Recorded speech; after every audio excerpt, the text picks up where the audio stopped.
Welcome to episode 7 of the PDS podcast. In today's episode, we'll be chatting with our guest about his new book, his life as a weather journalist, being a pilot, and more.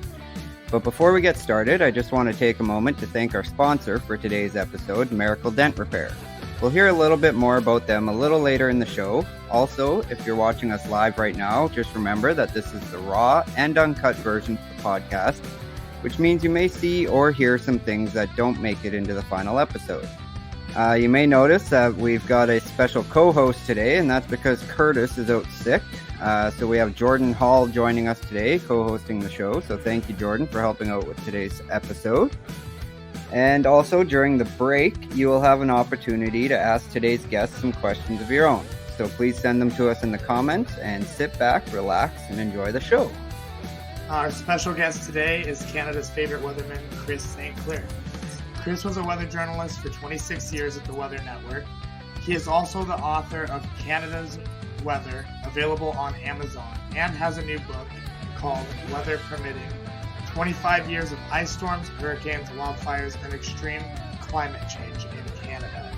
It'll be available everywhere you buy books in the fall of 2022, so be sure to check that out. And welcome to the show, Chris. Thanks so much for joining us. Oh, thanks for having me. It's a pleasure to be here. I grew up watching you on TV, so it's kind of cool to sit here and chat with you. Yeah, I did that for a long time. It was fun. When did you retire again? Was it 2016? No, I just retired in July of this year. Nice. Yeah. Okay. Yeah. So it's I did 26 years of that, and it was fun. I mean, it's weather, and people who watch your podcast are into weather, and it's just always been like a really cool thing to talk about, because it's science, and it's geography, and those are some of my favorite things. And yeah, I've been everywhere in Canada and a lot of places in the States, just focused solely on weather. Right on. So when you were with the Weather Network, did you do like storm chasing as well for them, or mostly just in studio stuff? Or I don't know that I would call it that I've ever. I've not gone, with a bunch of guys and gals, and in cars and trucks chasing storms. I've been in a lot of storms, but my role isn't, or never was, that of a storm chaser. My role has always been as a journalist to explain, to be a voice for the weather. When I first got into this, and I'll just tell you a story. Did you lose me? Yeah, I lost you there for a quick second, but you're back. Okay. When I first got into this, I always watched the weather, and I thought it was cool the way people did the weather on television. But I always felt that the weather never had a voice. Like nobody was ever speaking for the weather. Nobody was saying, this is what's happening in our atmosphere to make this happen in front of us as a snowstorm, or as an Arctic outbreak, or a hurricane, or a tornado. There was no that was never explained. So I always set out that that's what I wanted to do, was explain the weather and be the weather's voice, so that people would understand what was happening around them. So whenever I've covered hurricanes or blizzards, I've always been that voice of explaining what's happening in the atmosphere. And over time, that evolved to also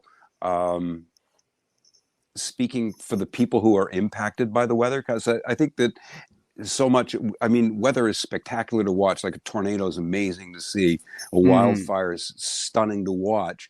But there's so many people along the path of those events who have a voice in what they saw, how it impacted them, what they experienced, what the air smelt like as a storm got closer, and it was getting those words together from people and sharing them to help everybody get a greater understanding of what's so amazing about what happens all around us in our atmosphere. So that's what I've always tried to do. So I was never a storm chaser. I was always a storyteller, rather. That's awesome. Yeah. So instead of, instead of just this is what's happening, more of a this is why it's happening kind of thing. Yeah, and the Right on. importance of why it's happening. Yeah, right on. So you've got a new book coming out. Can you tell us a little bit about that? Weather permitting? Sure. Yeah. It's funny because we were the publisher and I were talking about what we would call the book, and they said we need to work Canada into it because it's a book about Canadian weather primarily, and we want to get climate change in because that's really important.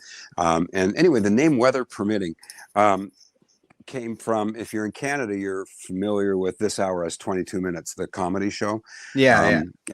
Okay, so Mark Critch on the show, his brother does the morning show on a radio station in St. John's, Newfoundland, K-Rock, and he and I talk on Twitter quite a bit.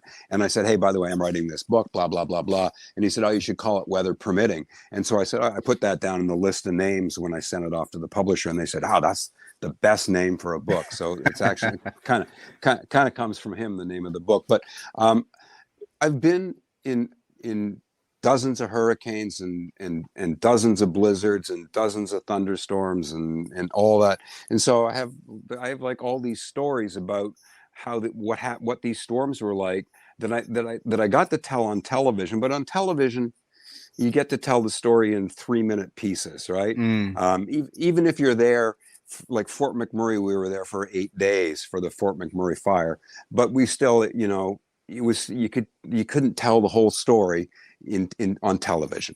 So the book gives you an opportunity to tell you all the other stuff that happened with the story. Like Fort McMurray, the wildfire in Fort McMurray, we didn't get there till 36 hours after everybody had been evacuated. But we drove, I got into Edmonton at like 11 o'clock at night, and my cameraman picked me up. Sean Legg is his name. He was our cameraman in Calgary. He was a great guy. And he and I were gonna head up there, but it was like so late at night. And we said, let's instead, we'll go first thing in the morning to Fort McMurray and we'll stay in Edmonton. So we went to a hotel across the road from the airport, and we pulled in the parking lot, and it was all like pickup trucks. And anyway, it was full. The place was packed, and people were standing around the parking lot, and they were drinking beers and stuff. And it smelled like smoke, like in the park. Like the air didn't smell like smoke, but the people smelled like smoke. So anyway, they were all the people who had evacuated from Fort McMurray, and they were staying at this hotel. And that's kind of like when the magnitude of that storm or that fire kind of became really apparent. And as we drove there, we would stop in little towns along the way. We stopped in Fort Saskatchewan at like 6 a.m. to do the morning show live hits back to Toronto. And when we were pulling up, we were going to go to like get some coffee, and there was A&W that was open. And so it's, on the main drag where all the fast food places are. And it's 6 a.m. and we go to the drive-through, and all along the driveway into the drive-through, there's jerry cans filled with gasoline with free, and they were for the people who were leaving. And we pull up to get our coffee, and the guy said he gave us our coffee, and he said, no, it's free, and the coffee's free for anybody. And it was like, and so we kept experiencing this as we were driving towards Fort McMurray. And when we finally got there, there was like, you couldn't go in. The RCMP had the road blocked off like 10 kilometers out of town, and that was it. You didn't go any farther. And that's where we spent the next 5 days until they let the media go in and have a look at what was left of town. But anyway, my book is all filled with stories like it's just stories like that about stuff that the whole story that never got told about stuff like that. All the extra details and whatnot.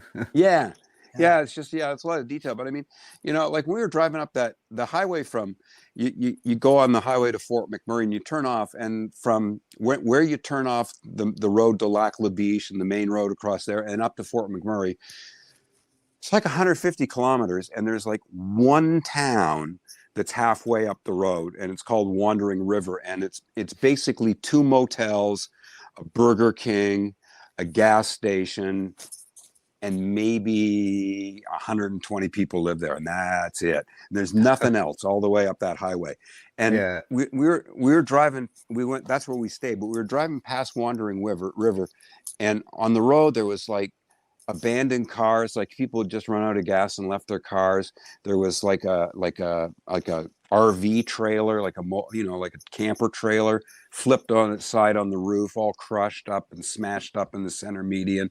Obviously it had like come off their car, and they just ditched it and they kept on. And it was like a zombie apocalypse movie driving Yeah. up there, just all this stuff that people had just left behind when they fled Fort McMurray. It's a book of stories about that. Awesome. So again, for anybody that wants to pick that up, it'll be available on Amazon this fall of 2022.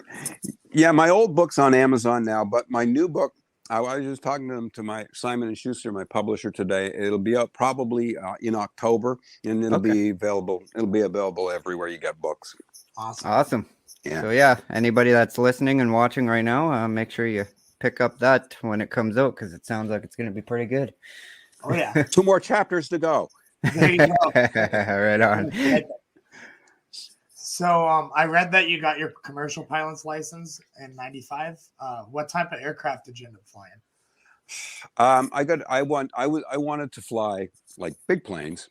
And I'm rated on several types and multi-engine aircraft, but the airline industry went into one of its downturns when I was going to become a commercial pilot, and the jobs that were available were in places I really wasn't keen on moving to,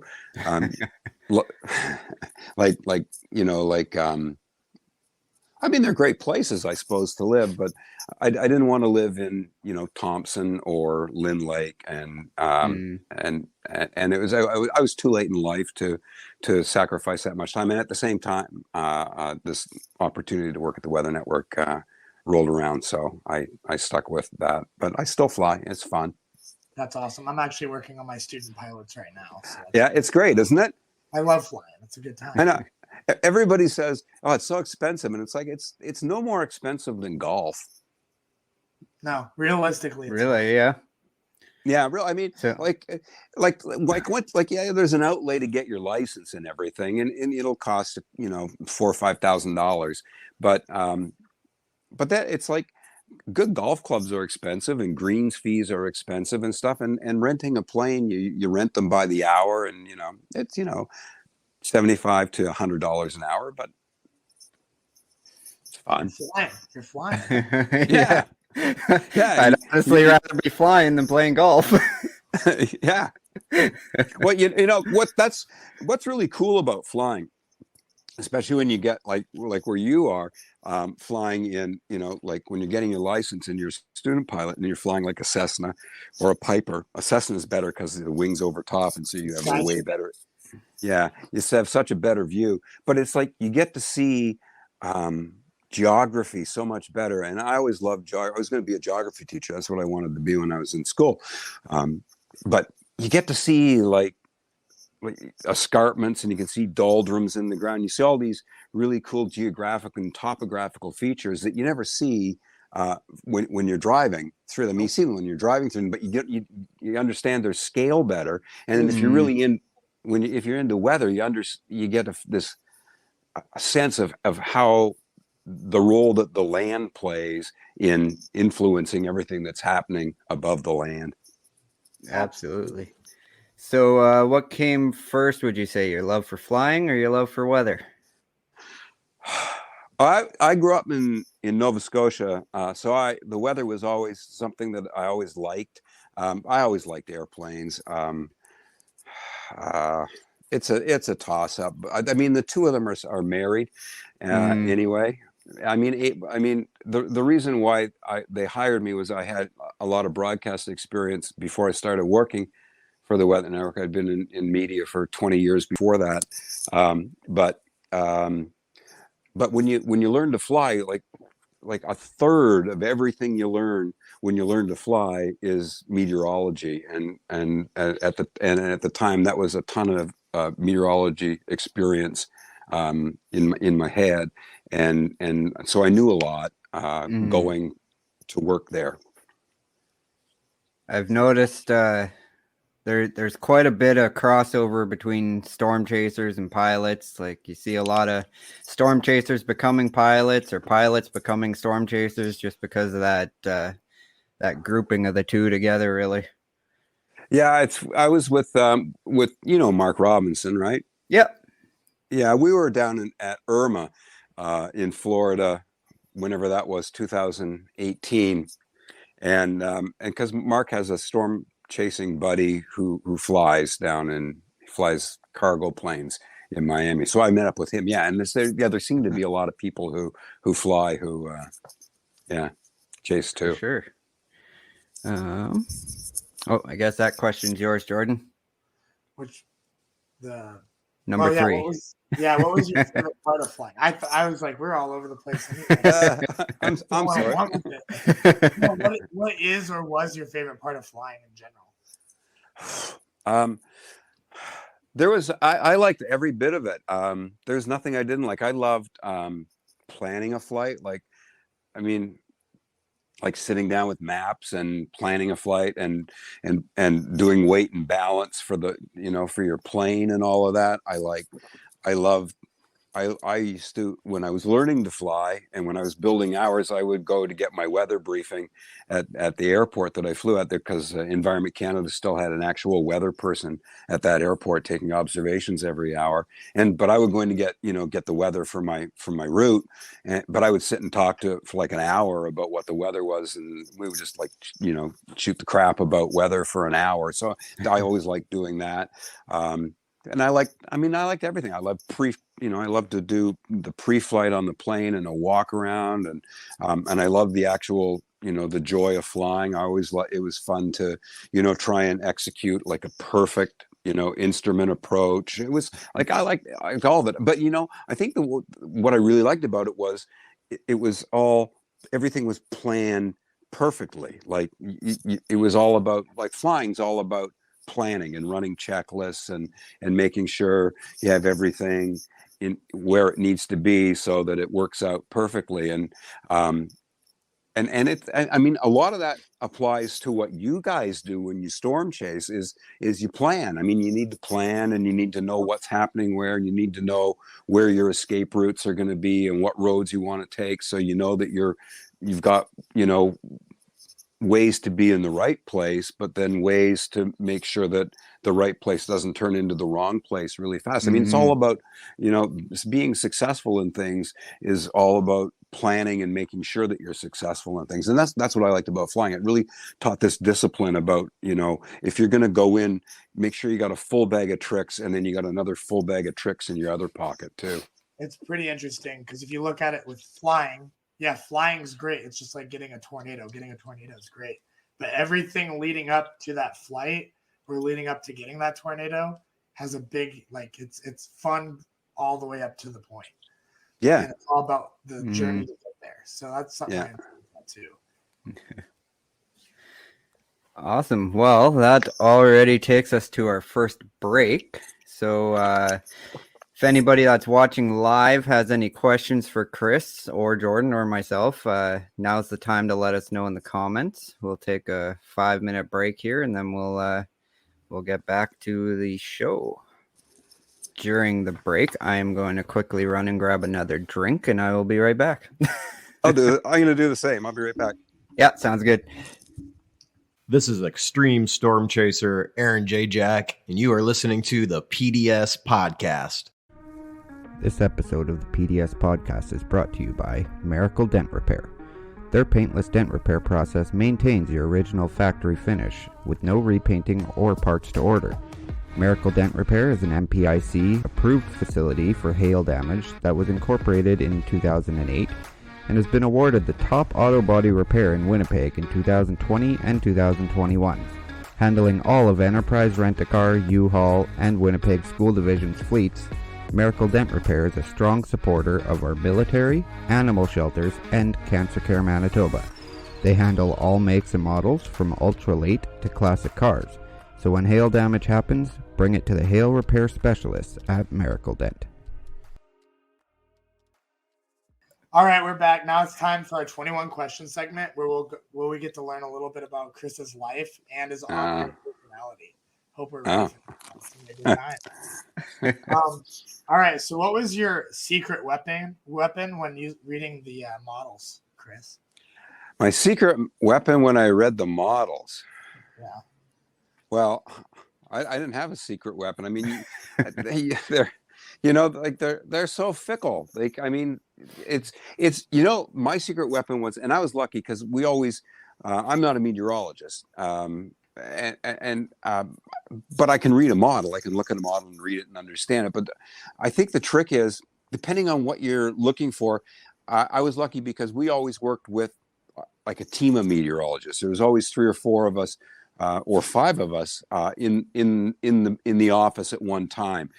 So when I would do my show on Saturday and Sunday morning, we get together at about 4:00 in the morning, and there was a briefer for Western Canada and a briefer for Eastern Canada, and then there was one who was like kind of looking after everything. And so we would all sit down. We would actually just sit down and have a conversation about whatever the biggest story was and whatever little anomalies were, because like in the Great Lakes, snow squalls were always a thing, and you want to get that right. Thunderstorms. I like thunderstorms. I think they're neat and everything. I think forecasting them is people who forecast thunderstorms are a breed unto themselves, because they're so difficult. It's so hard to get it right. I mean, Brad Rousseau, who works at Environment Canada now, was one of our the best we had at the Weather Network for forecasting thunderstorms, and he's a great chaser and everything. But I mean, he was the go-to guy always when there were thunderstorms, and Brad would often go, I don't know. So I don't know the secret weather. The secret weapon was coming to a good consensus, but it depended on what it was. Like some things always work out the way they're supposed to. Like nor'easters in Atlantic Canada always go the way they're supposed to go. It seems an atmospheric river in BC seems to always go the way it's going to go. But like thunderstorms they're so model dependent, but so much intuitiveness is involved in that too. Yeah, there's even like so much to do with like you were mentioning earlier with like terrain enhancements affecting them and everything like that. There's a lot that goes into that part of it. Yeah, there is, and one of the chapters in my book that I just finished writing this week was about the Toronto floods and I can't remember if it was 2013 or 17, but it was the one.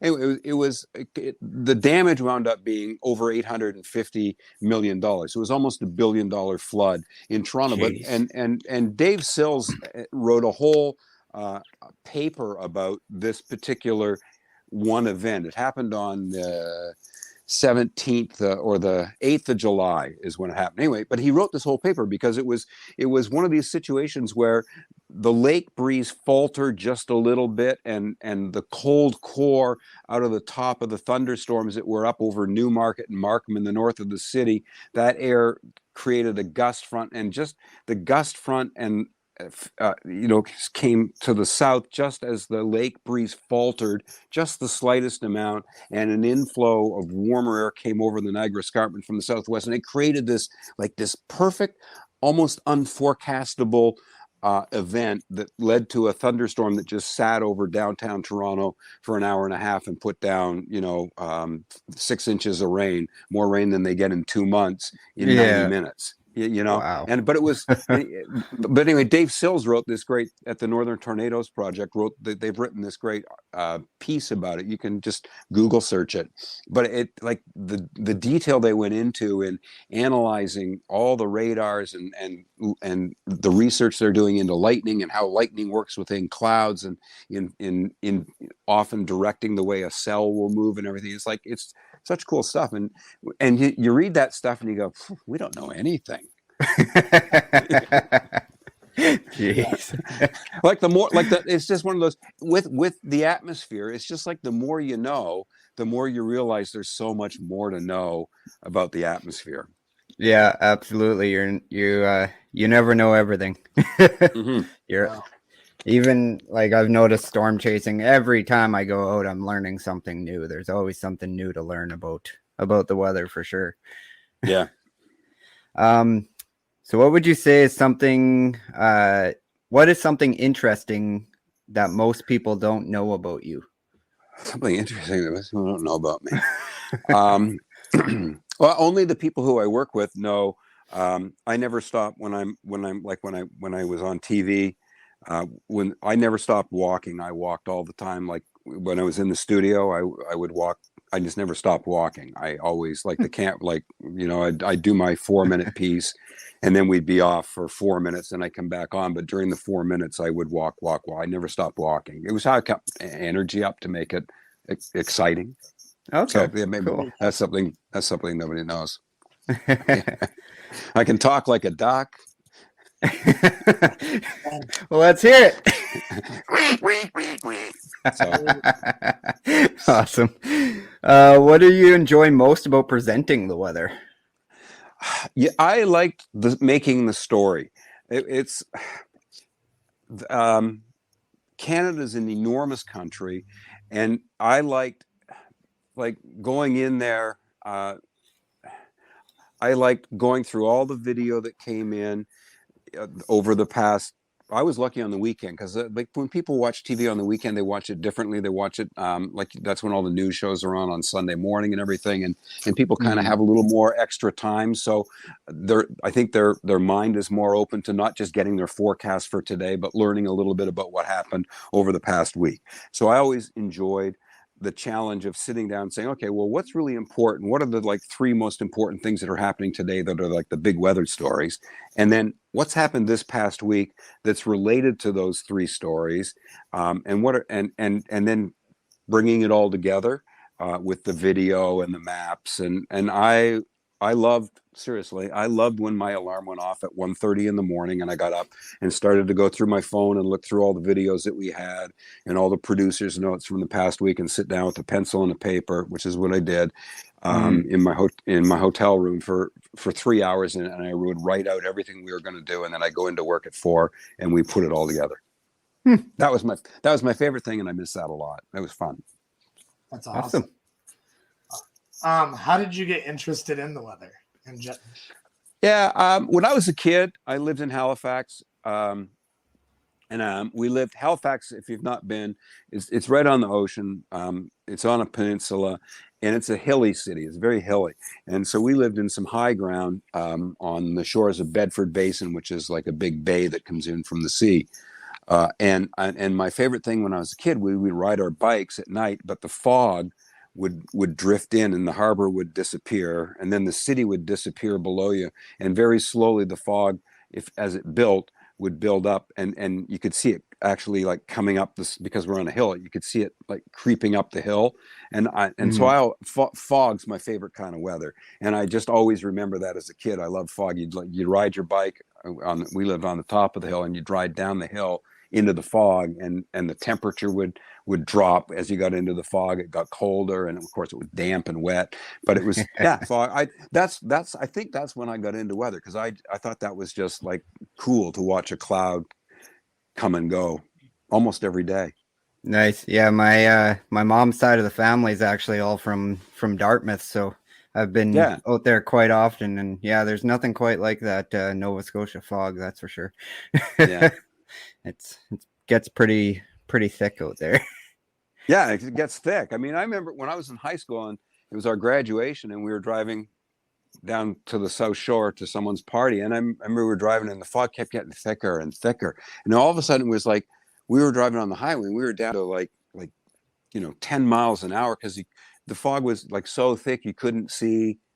It was like the worst kind of a whiteout, but it was just fog, but it gets that thick, and it's amazing. Yeah, I love it.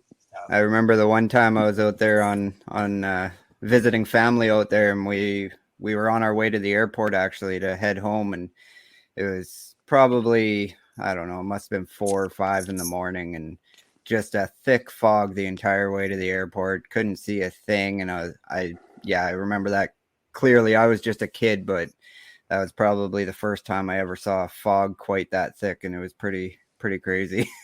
Yeah.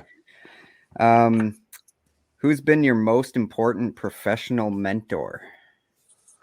Boy, most of my professional mentors were really young in my career. There's been people that I've really admired for the way they present themselves. The person who gave me my first job was a guy called David Wolf. He hired me when I was in high school to do a radio show on the all night radio show in Halifax.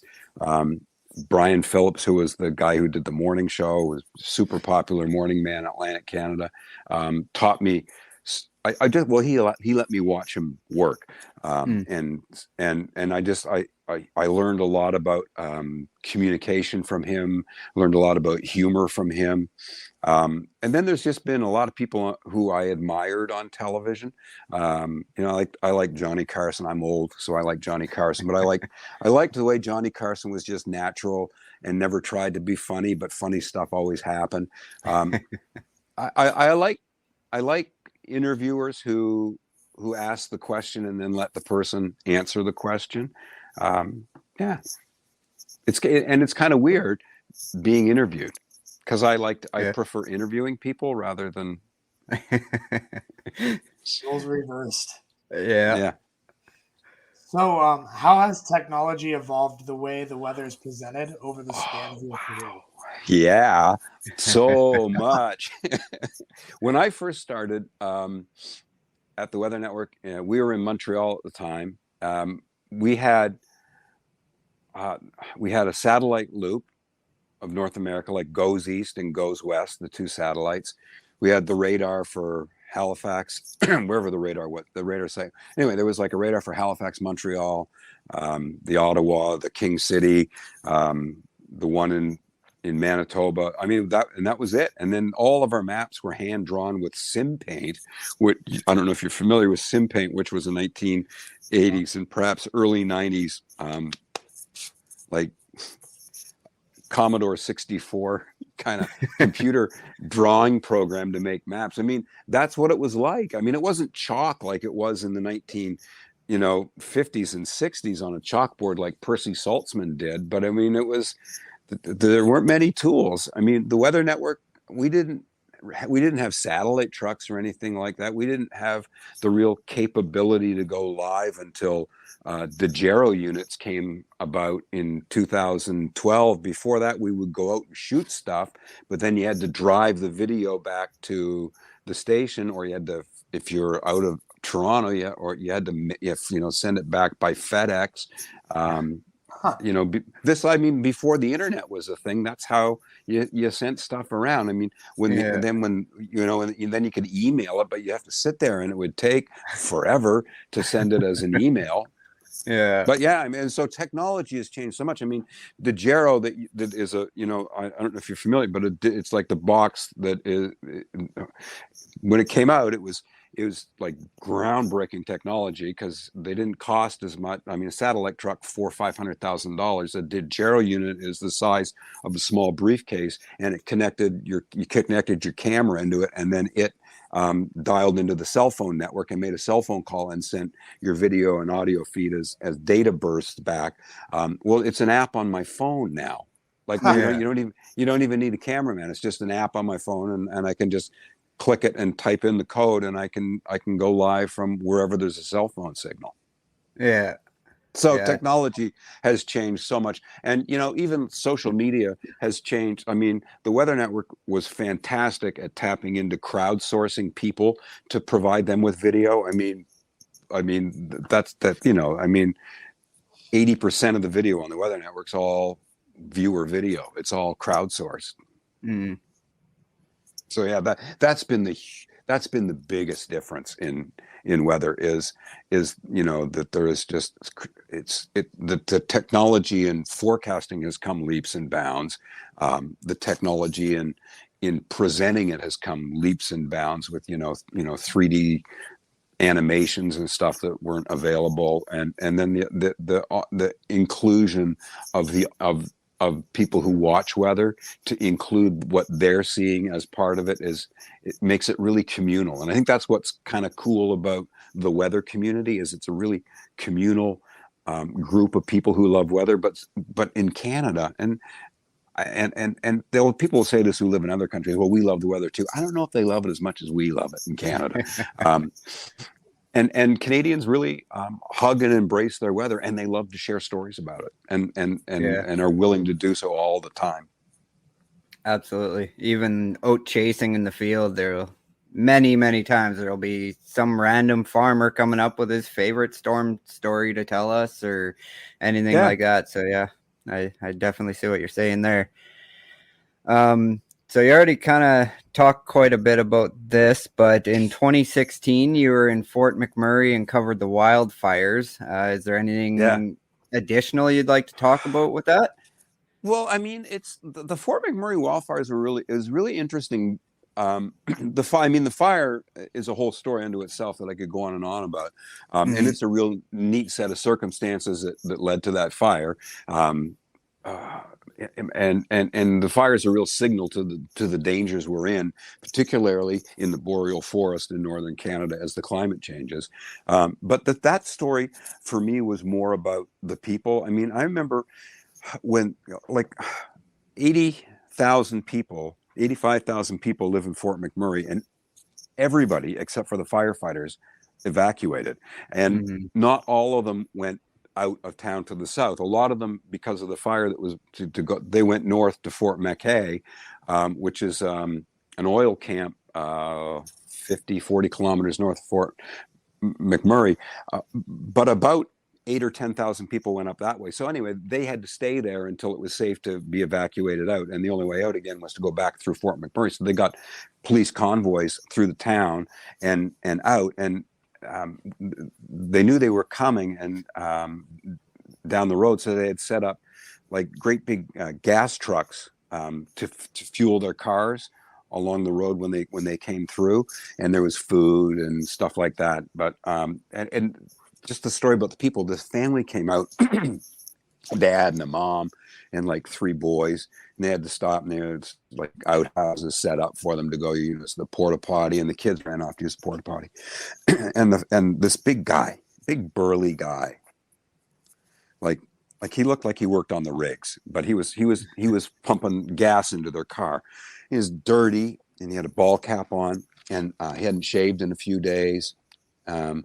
And he got down and said to the kids, "Hey, do you guys want some sandwiches?" And everybody kind of looked at each other, and he said, "There's all kinds of food over there. Just go get some food."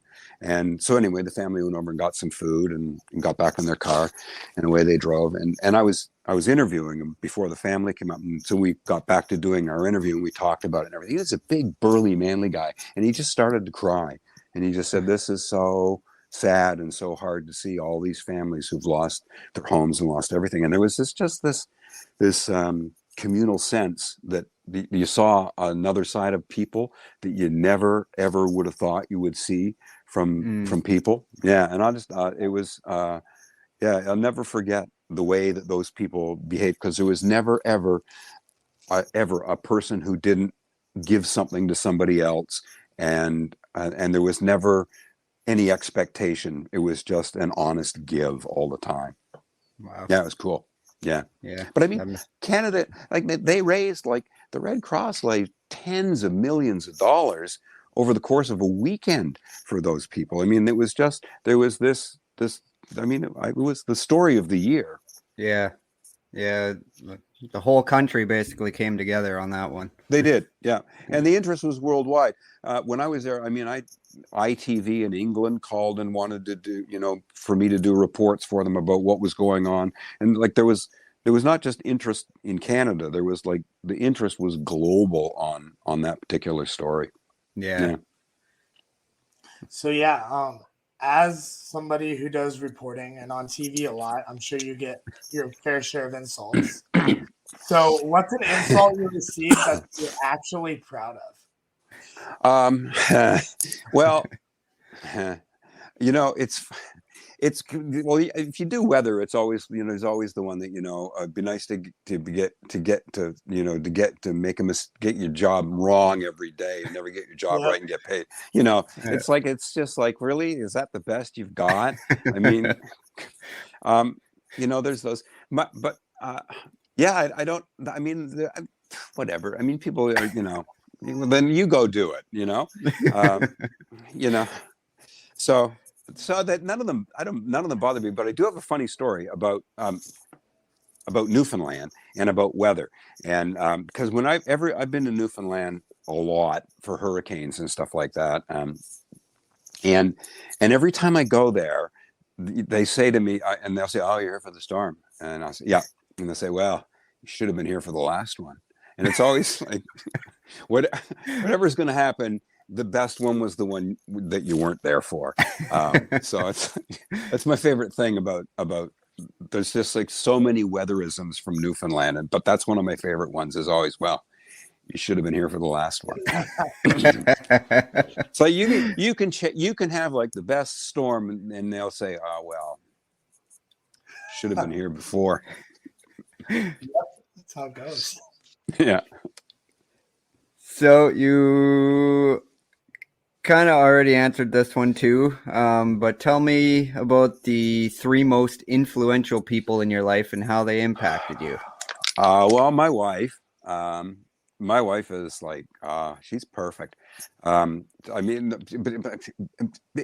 she explained to me why people like what I do. She explained why people like weather so much to me in the simplest of terms. And I thought, wow, that is brilliant. So she's super influential to me, and and helps me see through all the BS a lot that's going on. She's like, so that's great.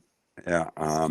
Who else is in? My daughter's influential. I mean, my daughter's, she's, of course, she's younger than me, but she's, but I mean, I'm 60 plus, so she keeps me really connected with her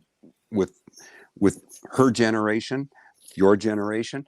And it's important to be able to make that connection. At least it certainly was when I was working on television, so that I didn't come off like some old fuddy-dud, but I actually seem to be able to relate to people. So she's great at keeping me, and she'll say, "Oh, Dad, geez, don't do that. Don't do TikTok videos, whatever you do." So yeah, those have been some really influential people in my life. Those 2 for sure. A third, boy, it'd be a toss up. I couldn't name a third right off the top of my head. That's all right. Live TV must be difficult to navigate. What's the biggest surprise that you've had on live TV? Well, there's not so much live TV as there used to be anymore. Most stuff's pre-taped. I mean, even everything for the past 15 years, rarely did anything. Like we did near live television. So we would, because if you're doing everything live, you make mistakes, right? And like on the Weather Network, like CNN's right beside us on one, and so you got to be as good as everybody around you. So we did near live. We would record it, make sure it was perfect, and then it would go on the air. So it was like, it was not live, but it was like 5 minutes old. So that's changed a lot. But I guess what's surprised me most about television? Yeah, what surprises me is how it's funny, because so few people, I mean, people still watch TV, but they watch it so much differently now. But it still seems to be a big deal when people are on TV. Like you can have way more people watching a podcast or on a Twitter feed, and yet if you have a TV show, there's still some bling on that, I guess. Yeah, and it just kind of surprises me that it's, because it's just a person. It's just a person whose talent happens to be talking. Or turning letters. Oh, yep. There you go. So you have the title of Canada's most dependable weather. Yeah. So how do you create your weather forecasts? Oh, well, the trick, well, I guess if I don't do it anymore, I can give away some secrets. The trick was to never speak. I never spoke in the present tense. I always, so if you don't speak, if you always speak in the future tense, and if you never go to an exact specific thing, you will rarely be wrong. So if you can say there'll be thunder showers this afternoon, and then you can refer to a map and say generally here, then there's a lot of wiggle room on that in exactly where. Not that I'm trying to, like, blow dust and smoke over it. I mean, it's really important. It's really important to be honest. And then if you're running like a future radar, which we would run, and it was all built on model data. But if you were running a future radar and you run it slow, people can see that big red blob's coming over their house. Now it may or may not come because the future radar is, it's a computer model and it's suggesting something in 5 hours. But if you're really clear with people that this is just a projection of what could happen, that this one computer is thinking, and then if you can get the other model and run the other model and say, and this is what the other one's doing, it's saying it may be a little bit off of there. But so if you're honest with people, and then you go and you invest some time in explaining that properly, but in terms that everybody can understand, I think it makes you become a dependable, trustworthy person. Mm-hmm. Absolutely. Yeah. What has been your greatest weather-related accomplishment to date?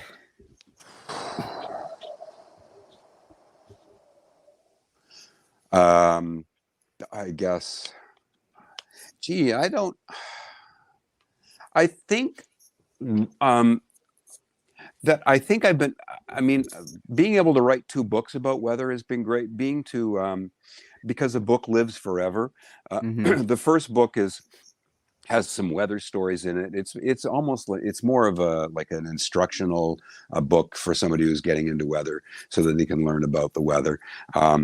But to introduce people to, when I wrote that book, some of the greater ramifications of climate change was a contribution that I was happy to make. The fact that I got to spend a lot of time I did 5 separate interviews with David Suzuki that went on for 4 or 5, total time was 4 or 5 hours from those.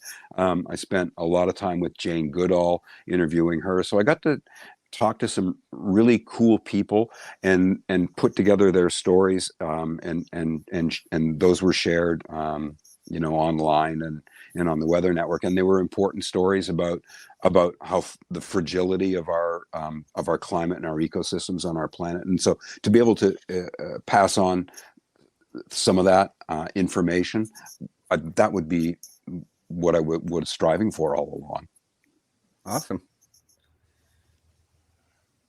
Fantastic. All right. So what's your biggest failure and what did you learn from the experience? Oh, my biggest failure. It's a big question. Yeah, it's a good one, because you don't think about failures. But I guess you always learn about yourself that sometimes I'm pretty rigid in the way I want to do things, and sometimes some people don't fit into doing things the way you want them to do. So learning to overcome things like that. That's if I had a failure, that's what it would have been, was that sometimes I was too rigid in things that I wanted to do, and some people didn't buy into it the way I wanted them to. So that's I would consider that to be a failure. The fact that I learned about it would, I guess, correct the failure. Awesome. Out of all of the amazing weather events you have covered, which one stands out the most to you or is the most important to you? Boy, they're all important in their own way. Fort McMurray was important, I think, on so many levels that I've already talked about here tonight. I'm trying to, I can't think of the number of hurricanes, but Irma wasn't a particularly important hurricane to cover in the States, simply because, it had come, there had been Harvey. It was like that year was catastrophic in the Caribbean. And to be able to cover that particular hurricane, which did some wild things. I mean, it wasn't as destructive. Well, it was pretty destructive in Haiti, but Maria, decimated Puerto Rico, but Irma did really wild weather things. We were in Sarasota, and the seiche that took place when the water drained out of the harbor at Sarasota, and at the same time flooded Miami and Fort Lauderdale downtown. Excuse me. That was cool to see, but it was. There were some cool social things that happened during that storm, where you saw some real disparities with the way, some people, it's bizarre to see people, like Haiti gets decimated and, 800 people die. And people who had just suffered through an earthquake that destroyed their country and live in tin shacks, and then they have a hurricane come and erase all their tin shacks and kill all their crops. And then we go to another place, Florida, and you're in Naples, like one of the top 3 highest per income cities in the United States, and you see like this disparity, and and yet they get the same kind of damage there, but the houses are better and are built because there's more money, and so you see these disparities. I think I think that really stands out in my mind, is how a wealthy nation is able to withstand a disaster so much better than an impoverished nation. The weather doesn't care.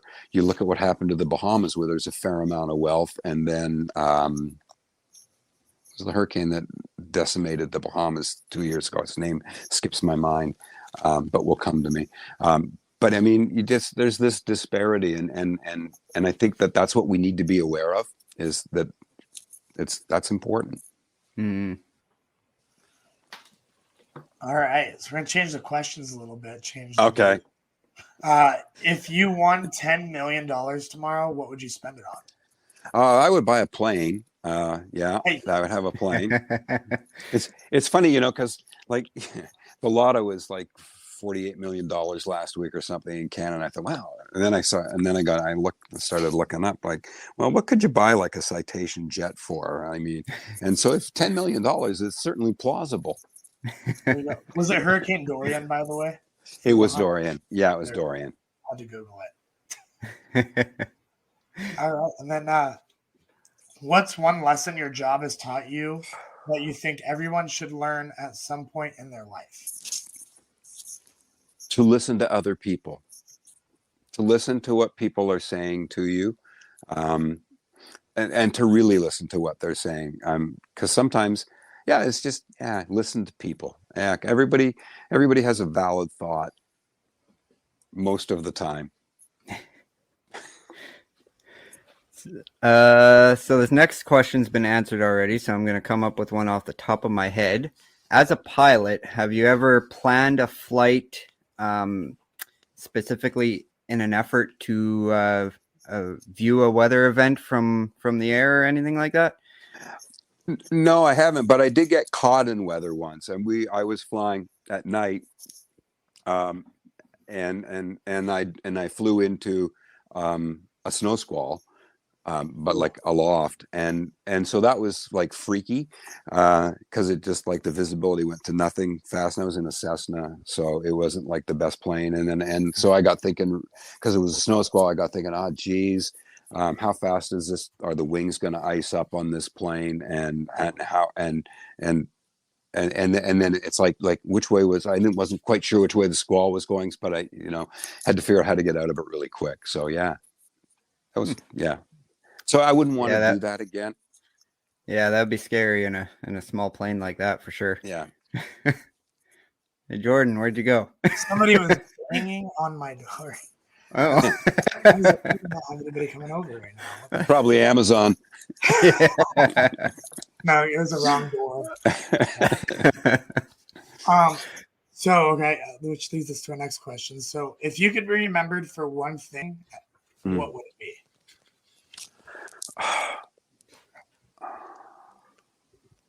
Well, I think that it was just that people learned something from me, and I was as genuine as in person as I am here and on TV. That's awesome. What is one piece of advice you'd give to someone starting out in your career? Yeah. Same thing. Be genuine. Just be you. It's funny because I trained a lot of people who worked at the Weather Network. When they would hire people that I would work with them to get them up to speed on doing weather. Because the cool thing about what we did there was no teleprompters or anything like that. There's no script. It was just all up here, and it was creating a story. And so the advice I would give anybody who wants to do what you're doing, and it's just a conversation, but when you're out, like when you're in the field, like when you're chasing, and it's like there's so many things that people don't know who watch. It's like what is like on a hot day and you're chasing and you pulled off to the side of the road and there's like fields of soybeans, there's fields of corn, right? And there's all this, transpiration taking place. What's this smell like? And then like I find that not enough people actually create that because I have never chased a tornado and would like to, for the simple reason to be able to do the reports, because there's so many things that I know I would smell and you could feel in the air, to be able to talk about those things. And so many people, like, they focus on the storm and they're like, there it is, but they're not talking about like it's as humid as hell here today, or like this wind that's blowing now. It's like it was humid 10 miles ago, but it's as dry as can be now, and this is like whatever it is, but it's explaining those things, because we can, on TV you can see stuff but you can't smell stuff and you can't feel it. You can only see it. And so to anybody who's going to get into like doing video and video of this stuff, is like, make it all come alive that way. That's, I wish I was younger so that that's what I could do now, but I'm finished, but that's what I would do. Awesome. Sounds like you need to come out chasing in the prairies sometime. I would be fun. Speaking of that, what is your most favorite trip that you've ever taken? I've never been disappointed in a trip to Newfoundland. It's spectacularly beautiful. The weather, like in Newfoundland, when the wind goes below, like every day's a windy day there. I mean, like it's friggin' windy all the time. It's a great place for weather because you can get everything in one day. The topography of the land is mind blowing. It's just like the fjords and the ruggedness of it. I've never been disappointed in going to Newfoundland. I mean, I've loved my trips to BC and Alberta and Manitoba and Ontario and Quebec and in the States, but I've never ever been disappointed with Newfoundland. You'll always get something when you go there. Awesome. I'm gonna have to keep. I'm gonna have to keep that one in mind. Well, they're St. John's has windstorms in the winter that are as strong as hurricanes, like 5, 6, 7 times a winter. And it's like, it's just like, it's unbelievable. Like when you go there, all the trees, like they only grow 8 feet tall because that's all they can grow because of the wind. That's crazy. What is one question that you wish we would have asked you? And then what's your answer to that question? Oh, I can't think of one. You asked great questions. You guys this was awesome. I can't think of a question. All right. Well, So with that being said, it's time for our game show, which is true or false weather trivia. So basically, we'll ask you a question. You answer whether you think it's true or false, and we'll go from there. Okay. Did you want to start off, Jordan, or you want me to go first, or what? I can start it out if you're ready for it. All right. All right. Question number 1 for true or false. Crickets chirp frequency can tell you about the air temperature. Yeah, they do. So that one is true. Yeah, crickets are cold-blooded, and you will not hear them chirping when the temperature is below 55 degrees Fahrenheit. And to estimate the air temperature, you count the number of chirps you hear in 15 seconds and then add 37. That is crazy. Yeah, that's something I didn't know before researching questions for this episode. I didn't know that either until just now. Wow. Question number 2. Raindrops are shaped like teardrops. You mean like kind of like long, like round at the bottom, but more elongated to the top? Yeah. Oh, False. No. They're shaped like that. Actually, Go ahead. Due to surface tension and the action of gravity on falling drops, raindrops take on a hamburger bun type of shape rather than a teardrop shape. Yeah. All right. Question number 3. Okay. Clouds don't weigh anything. Oh, clouds weigh tons. Yes, you're right. Tons. So you're right with it being false. While it may seem as though clouds are light as air, when you're flying through them on an airplane, they're actually made up of millions and millions of tiny water droplets and or ice crystals. These tiny droplets are so small that they are suspended on air currents instead of falling to the ground like raindrops. In fact, if you do the math and estimate how many droplets make up a typical cumulus cloud, the water content can actually weigh over 1 million pounds. Yep. Question number 4. At any given time, there are approximately 2,000 thunderstorms occurring around the world. Easily. Yep, so that one's true. At any given time, there are about this many thunderstorms happening somewhere on Earth. Absolutely. All right, question number 5. If you're in the mountains and lightning begins to strike, you should quickly get below the tree line and get into a grove of smaller trees. Yes. That sounds right. Yep. So, did you want to read the description for that? Or yeah, I'll read that one. That is true. So, make absolutely sure that you are not standing next to a tall tree when you're in the mountains. If you are standing next to a tall tree, you are more likely to get struck by lightning than if you are in a small group of trees.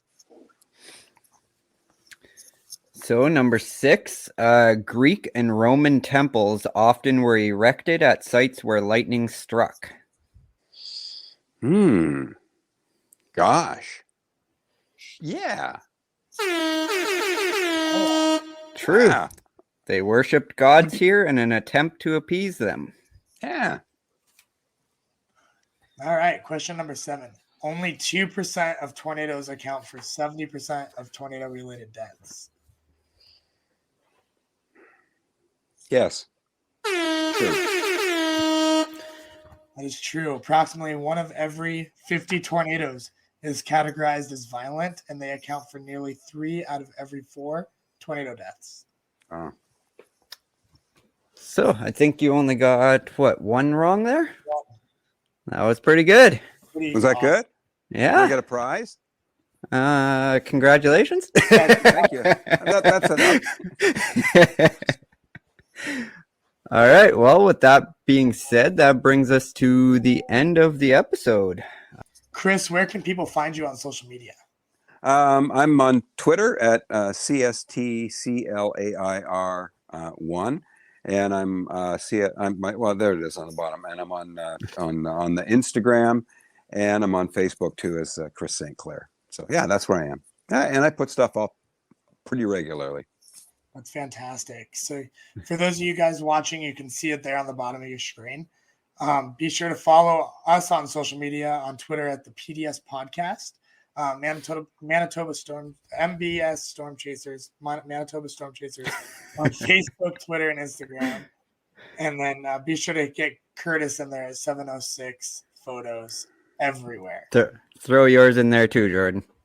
You can check me out, Twitter, Facebook, YouTube at Jordan Hall WX. And be sure to subscribe to the show on your favorite podcast app as well. Leave us a review if your player lets you. This helps us get found by the search engine as well. Make sure you become a supporter on Facebook for the chance to win exclusive merch and prizes. And don't forget to head over to mbstorm.redbubble.com for your Storm Chase apparel needs, like this new shirt I'm wearing here. And make sure you tune in for episode 8 live on January 25th with special guest Jenny Hagan and her storm chasing partner, 2%, the storm chasing cow. And thank you again, Chris, for joining us tonight. And everybody that watched us live, thank you. And we will catch you on January 25th. See you guys later. Thank you for listening to the PDS Podcast. Find our bi-weekly show on Apple Podcasts, Google Podcasts, Spotify, iHeartRadio, Podbean, or your favorite podcast app. And watch our live show recordings on Facebook and YouTube. To find our merchandise, visit mbstorm.redbubble.com. If you would like to contact us with questions or make comments about the show, reach out to us on Twitter or shoot us an email to pdspodcast@mbstormchasers.com. Make sure you join us next time and tell your friends and family about the PDS Podcast.